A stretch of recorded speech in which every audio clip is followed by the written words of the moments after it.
Washing machine tub clean చేయటం ఎలాగో ఈ వీడియోలో చూద్దాం. రెగ్యులర్గా వాషింగ్ మిషన్ వాడే వాళ్ళకి మట్టు పట్టేస్తుంది కాబట్టి 1 మంత్కి ఒకసారి క్లీన్ చేసుకోవాలి. తరచుగా మిషన్ వాడే వాళ్ళకి టబ్తో పాటు సర్ఫేస్ ఏరియా కూడా క్లీన్ చేయవలసి ఉంటుంది. టబ్ క్లీనింగ్ ఆప్షన్స్ ఈ మోడల్లో ఎడమవైపు లాస్ట్లో ఇవ్వటం జరిగింది. కానీ ఈజీగా స్టార్ట్ చేయడానికి టెంపరేచర్ బటన్ని 3 సెకండ్లు నొక్కి ఉంచితే టబ్ క్లీనింగ్ ఆప్షన్ మీకు సెలెక్ట్ అవుతుంది. టబ్ క్లీనింగ్ సెలెక్ట్ అయిన తర్వాత డిస్ప్లేలో చూడొచ్చు. క్లీనింగ్కి వాడే పౌడర్ ఐఎఫ్బి టెక్నీషియన్ నుండి అయినా లేకపోతే ఆన్లైన్లో కూడా తీసుకోవచ్చు. ఐఎఫ్బి కంపెనీ అని అయితే 200 రూపాయలు, ఇతర కంపెనీల ప్యాకెట్లు మీకు 50 రూపాయల నుండి ఆన్లైన్లో దొరుకుతాయి.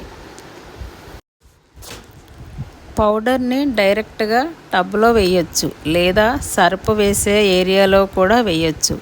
నేను ఇక్కడ 3 చోట్ల వేస్తున్నాను. వేసిన తర్వాత లిడ్ క్లోజ్ చేసి స్టార్ట్ చేయాల్సి ఉంటుంది.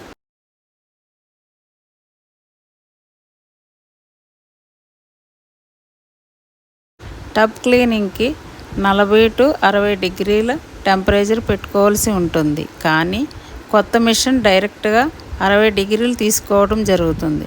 మీరు చూసినట్లయితే నేను టెంపరేచర్ బటన్ నొక్కగానే మీకు 60 అని డిస్ప్లే మీద కనబడుతుంది.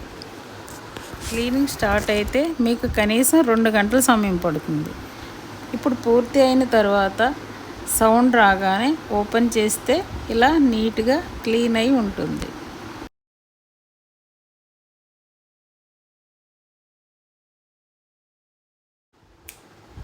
సర్ఫ్ ఏరియాలో 2 సాకెట్స్ ఉంటాయి. ముందుది ఇలా విడిగా బయటకు వచ్చేస్తుంది. రెండవది సాకెట్తో బటన్ని ప్రెస్ చేస్తే మొత్తం స్లాట్ బయటకు వస్తుంది. మీరు చూసినట్లయితే లోపల మనకి సర్ఫ్ కనిపిస్తుంది. దాన్ని మీరు టూత్ బ్రష్తో కానీ లేదా క్లాత్తో కానీ తుడిసివేయవచ్చు.